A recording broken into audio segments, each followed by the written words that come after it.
स्वागत है आज के इस दिलचस्प विश्लेषण में।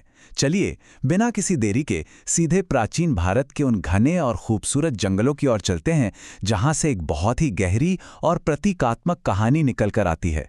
ये सिर्फ एक पुरानी कथा नहीं है, बल्कि जीवन के कुछ ऐसे सबक हैं जो आज भी बिल्कुल सटीक बैठते हैं। महल के सारे ऐशो आराम छोड़कर जब राजकुमार राम, सीता और भाई लक्ष्मण ने जंगल को अपना घर बनाया तो उनका जीवन पूरी तरह बदल गया। ऊंचे ऊंचे पेड़, बहती नदियां और वहां के जानवर ही अब उनके साथी थे। प्रकृति के बीच उनका ये नया जीवन बेहद शांत और एकदम अलग था। इनकी दिनचर्या पर गौर करें तो ये प्रकृति के साथ एकदम गजब के तालमेल में थीं। सुबह पक्षियों की मधुर चहचहाहट के साथ उठना, लकड़ियों और पत्तों से अपनी कुटिया खुद बनाना और शाम होते ही ज्ञानी ऋषियों के साथ समय बिताना, ये सब कुछ बहुत ही शांत और आदर्श लगता है। अब इसी वन में रहते हुए इस कहानी में एक बड़ा और अहम उद्देश्य जुड़ता है, और वो था जंगल के ध्यानमग्न ऋषियों की सुरक्षा करना। ज्ञानी ऋषियों का खुद ये मानना था कि राम की केवल उपस्थिति ही उस पूरे जंगल को एक सुरक्षित और शांतिपूर्ण जगह बना देती थी। सोचिए, एक इंसान के शांत और स्थिर स्वभाव का आसपास के पूरे माहौल पर कितना गहरा और सकारात्मक असर पड़ सकता है। और राम का नजरिया भी बिल्कुल स्पष्ट था। उनका मानना था कि हर किसी की रक्षा और सम्मान करना सबसे बड़ा कर्तव्य है। ये महज एक विचार नहीं था, बल्कि हर जीव के प्रति दया और सार्वभौमिक सम्मान की एक बहुत गहरी भावना थी। लेकिन शांति हमेशा के लिए कहाँ टिक पाती है?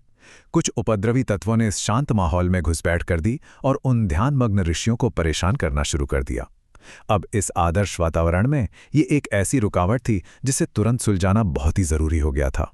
यहीं पर राम और लक्ष्मण का अटूट संकल्प निखरकर सामने आता है।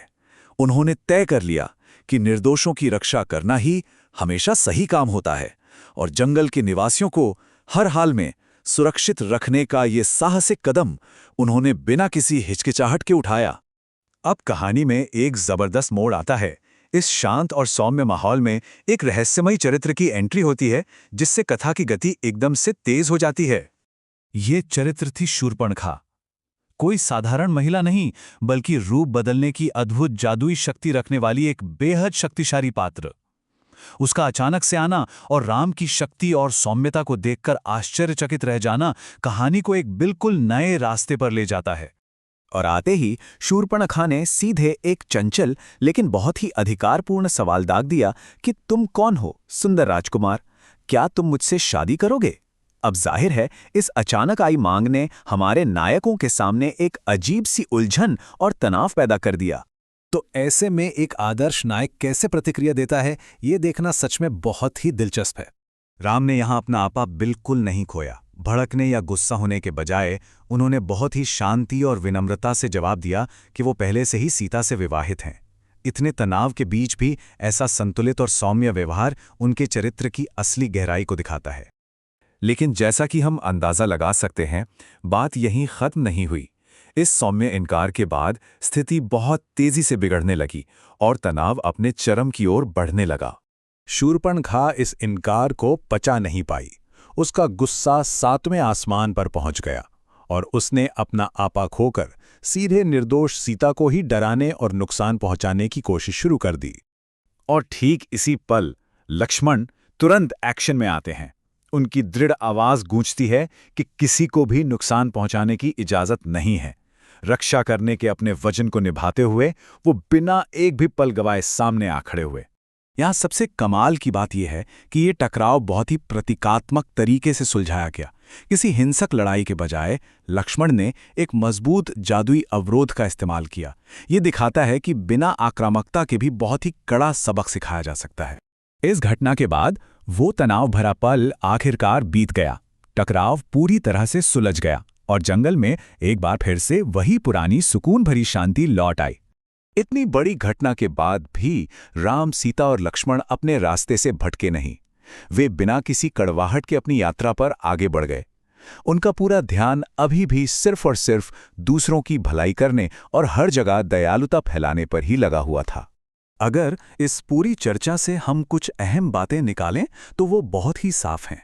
हर किसी के प्रति दयालु रहें, दूसरों का गहराई से सम्मान करें और जो सही है उसके लिए बिना डरे खड़े हों। ये बातें सुनने में जितनी सरल लगती हैं, असल जिंदगी में उतनी ही असरदार हैं।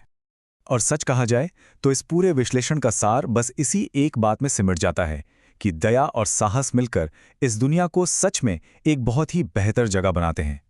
सच्चाई और दृढ़ता का ये संगम किसी भी समाज के लिए एक मजबूत नींव की तरह है। तो आज के इस विश्लेषण को खत्म करने से पहले चलिए एक बहुत ही प्रासंगिक सवाल पर विचार करते हैं। आज के इस तेज तर्रार और आधुनिक युग में हम अपने रोजमर्रा के जीवन में उस प्राचीन, अहिंसक लेकिन दृढ़ सौम्य साहस का अभ्यास कैसे कर सकते हैं? इस पर जरूर सोचिएगा। आज हमारे साथ इस चर्चा में जुड़ने के लिए बहुत बहुत धन्यवाद।